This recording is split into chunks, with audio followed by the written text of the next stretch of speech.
CH-171 ice crystal धनुष। वो वशीकरण मकड़ी बेहद चालाक थी। जैसे ही उसने देखा कि समायरा के पास एक जादुई कवच है जो उसकी रक्षा कर रहा है, तब उसने हमला करना बंद कर दिया। इसके बाद उसकी नजरें आरव पर टिक गई और वो समायरा की जगह आरव पर उस जहर से हमला करने लगी। ये देखकर आरव बुरी तरह से डर गया था। वो समायरा के जैसा अमीर नहीं था जो इतना महंगा जादुई कवच अफोर्ड सके, और उसके पास खुद को बचाने के लिए और कोई जादुई इक्विपमेंट भी नहीं था। उसके पास जो शील्ड थी वो उसे पूरी तरह से प्रोटेक्ट नहीं कर सकती थी। उस जहरीली फुहार से बचने के लिए आरव तुरंत भागने लगा।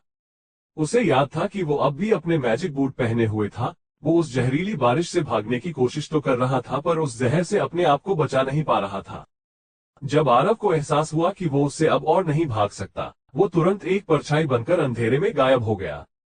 इस वक्त वो समायरा से बहुत दूर हो गया था, इसलिए उसे भरोसा था कि समायरा उसे शेडो एलिमेंट का इस्तेमाल करते हुए नहीं देख पा रही होगी। जैसे जैसे वो जहरीली फुहार नीचे जमीन पर गिर रही थी, वैसे वैसे वहां की जमीन काली पड़ती जा रही थी। तभी उस जहर की एक बूंद आरव के पैर पर जा गिरी, जिससे उसके मैजिक बूट की एक साइड पूरी तरह गल गई।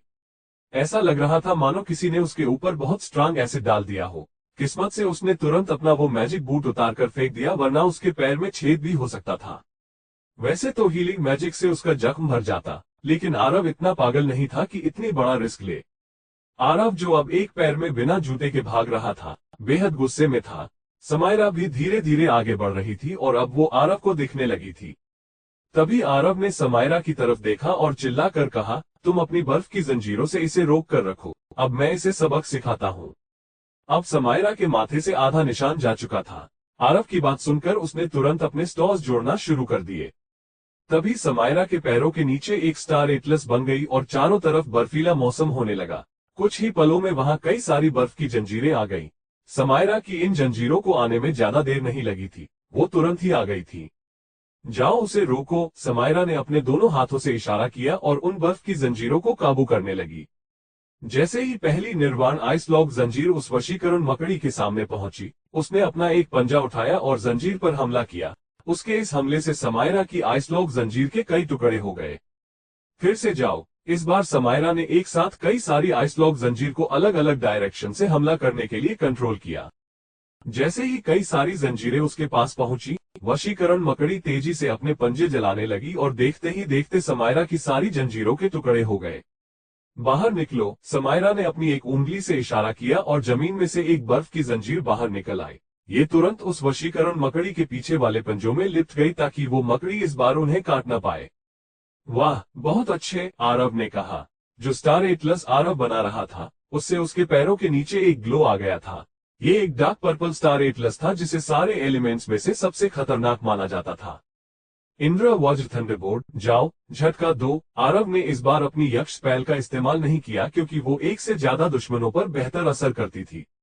दूसरी तरफ जीस थंडरबोल्ट का इस्तेमाल आरव ने किया था। उसमें सिर्फ एक लाइटनिंग बोल्ट होता था, लेकिन वही सबसे शक्तिशाली होता था और इससे बचना बेहद मुश्किल होता था। जैसे ही उस वशीकरण मकड़ी ने थंडर क्लाउड को अपने ठीक ऊपर बनते हुए देखा, वो समझ गई कि वो बहुत बड़े खतरे में है। लेकिन समायरा के आइस लॉक के कारण उसके पैर बंधे हुए थे और वो उस पल के लिए तो बाहर निकल भी नहीं पा रही थी। अगले ही पल थंडरबोल्ट ने सीधा उस पर हमला किया। उसकी डार्क पर्पल लाइटिंग बोल्ट से सारा आसमान रोशन हो गया था।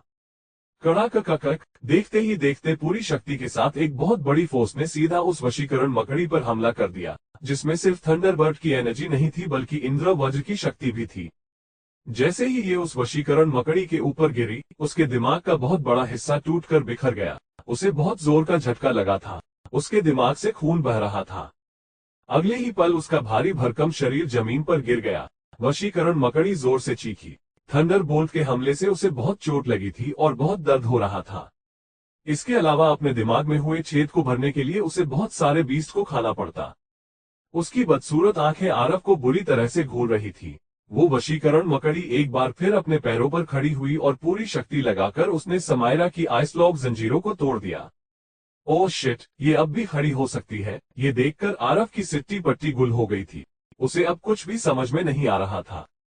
पहले जब आरव ने अपनी थंडरबोल्ट से वॉरियर लेवल बीस्ट पर हमला किया था तो वो मानो आधे मर जाते थे। आरव ने सोचा था कि इंद्र वज्र के हमले से वो वशीकरण मकड़ी मर जाएगी, लेकिन ऐसा कुछ भी नहीं हुआ था। यार, ये वशीकरण मकड़ी तो सच में बेहद शक्तिशाली है। इतने खतरनाक हमले के बाद भी ये जिंदा है, आरव ने कहा। वो तुरंत वहां से पीछे हट गया। वो उस वशीकरण मकड़ी के गुस्से को महसूस कर पा रहा था। कुछ दूरी पर समायरा ये सब देख रही थी और अब वो अपनी पूरी शक्ति का इस्तेमाल कर रही थी। वो जानती थी कि आरव की जान खतरे में थी। उसने अपना दायां हाथ आगे बढ़ाया और अगले ही पल उसके सोल में एक निशान एक्टिवेट हो गया। उसके आसपास की बर्फ ने उसके चारों तरफ एक सर्कल बना लिया और देखते ही देखते ये एक धनुष में बदल गई।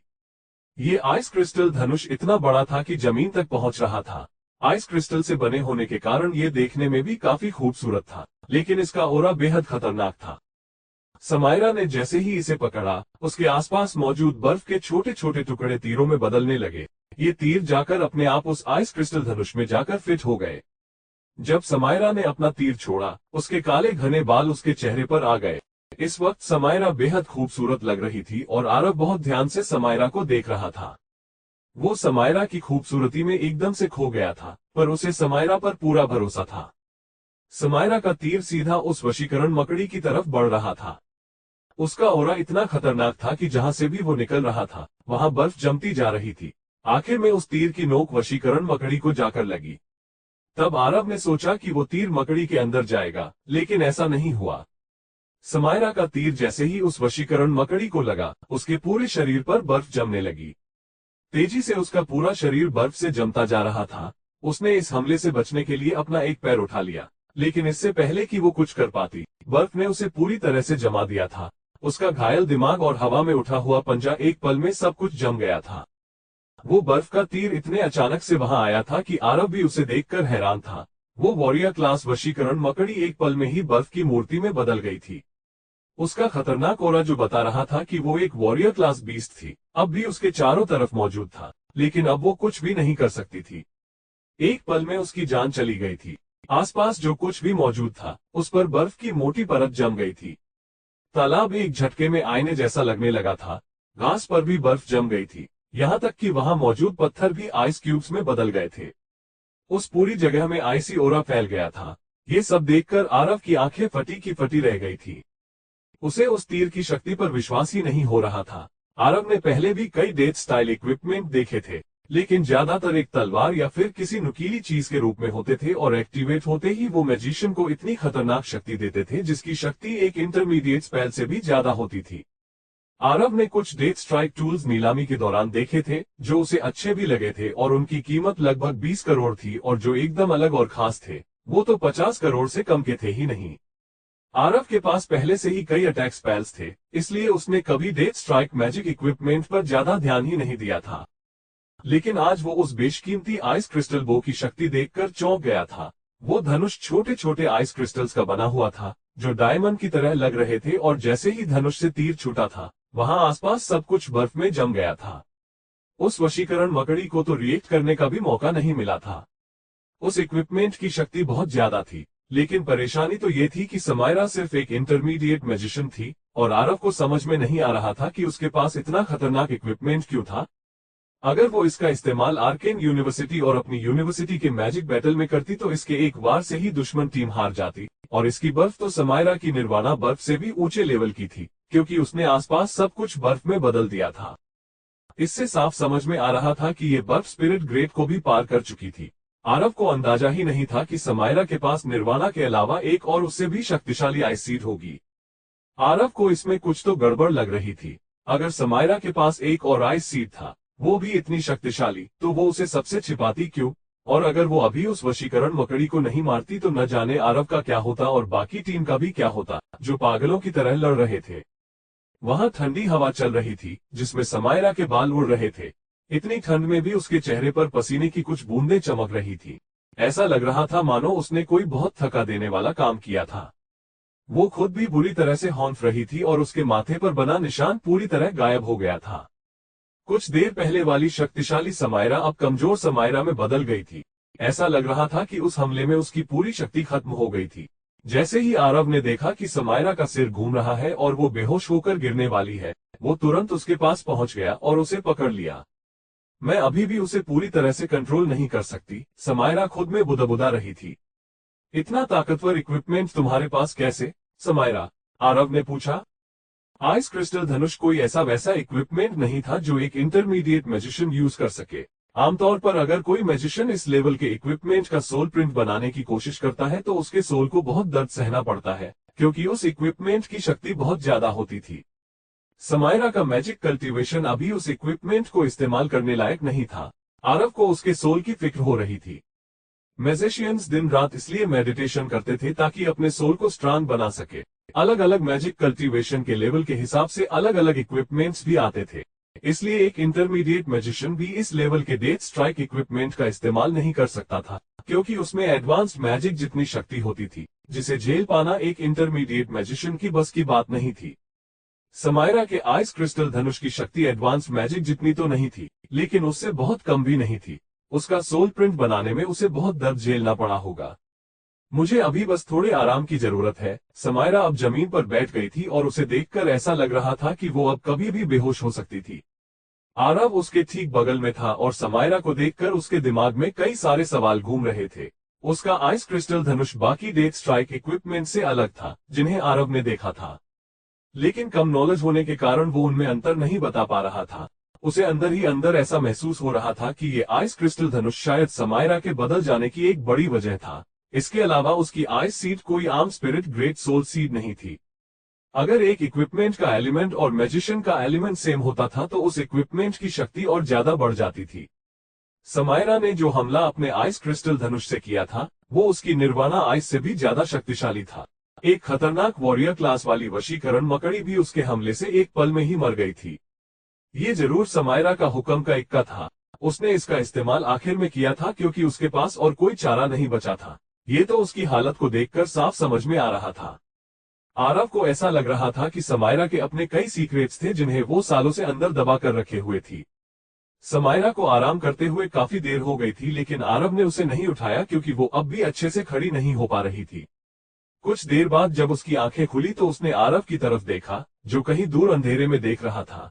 उसे अब भी आरव में वो लड़का दिख रहा था जिसे वो पसंद करती थी। अपने दिल की गहराइयों में वो जानती थी कि आज भी वो आरव को उतना ही पसंद करती थी जितना पहले। इतने साल बीत गए थे लेकिन आज भी वो इस एहसास को भुला नहीं पाई थी। वो बहुत खुश थी कि आरव उसका ख्याल रख रहा था। वो हमेशा उसके होने से खुश होती थी। बचपन में भी आरव बाकी बच्चों से एकदम अलग था। उसे किसी से भी डर नहीं लगता था। आस पड़ोस के बाकी बच्चे समायरा को दूर से देखते थे, उसके पास जाने की हिम्मत भी नहीं करते थे। वहीं दूसरी तरफ आरव किसी की भी बात नहीं सुनता था और समायरा को यहाँ वहां ले जाकर उसके साथ खेलता रहता था। वही था जिसने समायरा के बचपन का अकेलापन दूर किया था। वो हर वक्त शैतानी करता था, पड़ोसियों से डांट भी खाता था, लेकिन कभी भी समायरा को अकेला नहीं छोड़ता था। यही वजह थी कि समायरा उसे इतना पसंद करती थी। बाकी लोग तो उसके करीब भी नहीं आते थे। कई उसकी तारीफ करते थे तो कई उसके सामने ही शर्माते थे, लेकिन आरव ऐसा बिल्कुल भी नहीं था। कुछ पल बाद समायरा अपने ख्यालों से बाहर आई। शायद उसे ये सारी चीजें इसलिए याद आ रही थी क्योंकि कुछ देर पहले उस पर वशीकरण का असर था। अब चलते हैं, मैं पहले से बेहतर महसूस कर रही हूँ, समायरा ने खड़े होकर कहा। आरव ने अपना हाथ आगे किया, लेकिन समायरा ने उसे नहीं पकड़ा और आगे चलने लगी। एक कदम बढ़ाने पर ही वो लड़खड़ा गई, लेकिन आरव ने तुरंत उसे थाम लिया और गिरने से बचा लिया। फिर उसने अपना एक हाथ आरव के हाथ में दिया और दूसरा हाथ उसके कंधे पर रखा। समायरा इतनी थक चुकी थी कि उसने भी आरव से कुछ भी नहीं कहा। वैसे सच बात तो ये थी कि आरव की मदद के बिना समायरा एक कदम भी नहीं चल पाती।